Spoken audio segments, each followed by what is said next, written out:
آج جو مدعا ہم لے کر آئے ہیں وہ مدعا ہے کہ اسلام چھوڑنے والوں کی تعداد کیا حال فی الحال میں بڑھی ہے؟ کیا لوگ اسلام چھوڑ رہے ہیں؟ اور اگر ایسا ہے تو اس کے پیچھے کی وجہ کیا ہے؟ میں نے اسلام کیوں چھوڑا ہے میں وجہ بتا دیتا ہوں. میں پہلے دعوت کا کام کرتا تھا. میں ڈاکٹر ذاکر نائک MBBS کا فین تھا.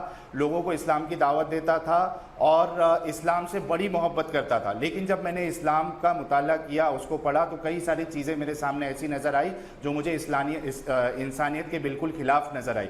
اسلام جو ہے وہ لوگوں کو دو کیٹیگری میں باندھتا ہے, ایک ایمان والا یعنی مسلم اور دوسرا کافر.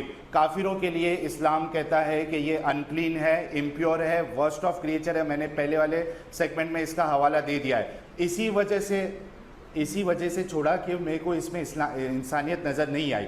دوسرے مذہبوں کے لیے اس میں ہیٹ بھرا پڑا ہے, دوسرے لوگوں کے لیے ہیٹ بھرا پڑا ہے. یہ کہتا ہے کہ جو انبیلیورز ہیں ان کے ساتھ جا کے آپ لڑائی کرو جب تک کہ وہ یا تو اسلام نہ قبول کر لے یا تو جزیہ نہ دے. تو یہ سب چیزیں, پھر اس کے بعد اسلام میں سیکس لیوری کا کانسیپٹ ہے. مولانا رشیدی صاحب, کیا واقعی میں لوگ ایکس مسلم بن رہے ہیں؟ کیا واقعی میں لوگ اسلام چھوڑ رہے ہیں, یا پھر ایک الگ طرح کا پروپیگنڈا چل رہا ہے اس وقت پوری دنیا بھر میں, جہاں ہم ایسے فورمز دیکھ رہے ہیں ایکس مسلم؟ دیکھیے, میں آپ کو ایک چیز بتا دیتا ہوں. قرآن کہتا ہے ان الدین عند اللہ الاسلام. اللہ کے نزدیک سب سے پسندیدہ دین اسلام ہے, سب سے پسندیدہ دین.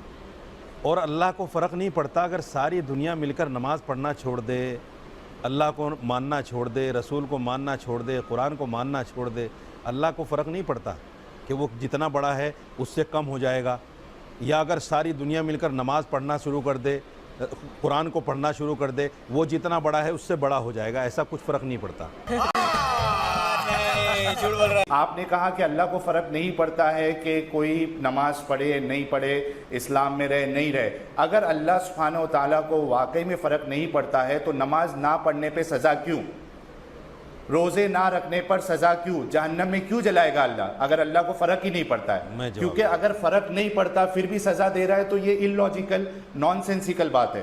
دوسری چیز, اگر اسلام میں نہ رہنے سے اللہ کو فرق نہیں پڑتا, ان کا مرتبہ نہیں اوپر یا نیچے جائے گا, تو پھر مرتد کو جو اسلام چھوڑ دے, اللہ کے رسول صلی اللہ علیہ وسلم نے موت کی سزا کیوں بتائی؟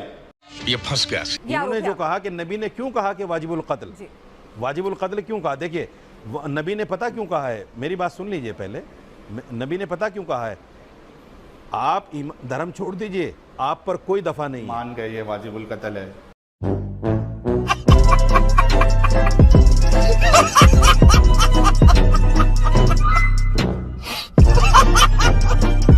سنیے, میں مانا نہیں ہوں, ابھی تو میں نے بات ہی نہیں کی اس پر. آپ کہہ رہے ہیں مان گئے, چل جھوٹا. میں یہ کہہ رہا ہوں کہ نبی صلی اللہ علیہ وسلم نے یہ کہا ہے اگر کوئی دھرم چھوڑ دے تو چھوڑ دے, کوئی بات نہیں ہے, بالکل کوئی بات نہیں ہے. نہ نبی اس پر کچھ کہتے ہیں نہ قرآن اس پر کچھ کہتا ہے. کوئی اسلام کو مانے نہ مانے, ہزاروں کروڑوں اربوں خربوں لوگ ہیں جو نہیں مانتے اسلام کو. کیا ہم سب کو مارتے پھریں گے؟ کیا سب کو قتل کرتے پھریں گے؟ قرآن نے تو نہیں کہا ایسا. مجھے آپ ایک چیز بتائیے, وہ نبی جس نبی کے اوپر ایک بڑھیا کوڑا ڈالا کرتی تھی روزانہ, اور کچھ مدت کے بعد میں وہ بڑھیا بیمار ہو گئی اور کوڑا اوپر سے نہیں آیا, تو آپ اس کی تیمارداری کے لیے چلے جاتے ہیں. وہ نبی جس نے یہ کہا ہو کہ اگر آپ کا پڑوسی بھوکا رہ جائے اور آپ پیٹ بھر ہیں تو آپ مسلمان نہیں ہو سکتے. اگر آپ, وہ نبی اگر یہ کہے کہ اگر آپ نے اپنے پڑوسی کی تیمارداری نہیں کی, اپنے پڑوسی کا خیال نہیں رکھا, تو آپ مسلمان نہیں ہو سکتے. ایسے نبی کو کیا آپ کرٹیسائز کریں گے صرف یہ سوچ کر کہ میں ایکس مسلم ہوں یا میں مسلمان نہیں ہوں, میں ہندو ہوں یا جو ہے عیسائی ہوں یا کوئی بھی دھرم رکھتا ہوں؟ ایسا نہیں ہوتا, یہ انصاف کا تقاضا نہیں ہے. میں مولانا صاحب کو چیلنج کرتا ہوں کہ انہوں نے جو کوڑے والی یہ بتایا ہے, واقعہ بتایا ہے کہ وہ جو بڑھیا تھی وہ کوڑا پھینکتی تھی اور رسول اللہ ایک دن وہ نہیں آئی تو رسول اللہ گئے ان کی تیمارداری کے لیے. میں مولانا صاحب کو چیلنج کرتا ہوں آج ٹی وی شو پہ کہ اس واقعے کی دلیل دے دے, کون سی آتھینٹک حدیث میں لکھا ہوا ہے میں اسلام قبول کرنے کے لیے ریڈی ہوں. یہ جھوٹ پروپیگنڈا یعنی جھوٹی باتیں یہ پھیلائی جاتی ہے. قرآن یہ کہتا ہے کہ جو آدمی کسی ایک انسان کو قتل کرتا ہے وہ ایسا ہے فَكَأَنَّهُمَا قَتَلَ النَّاسَ جَمِيعًا,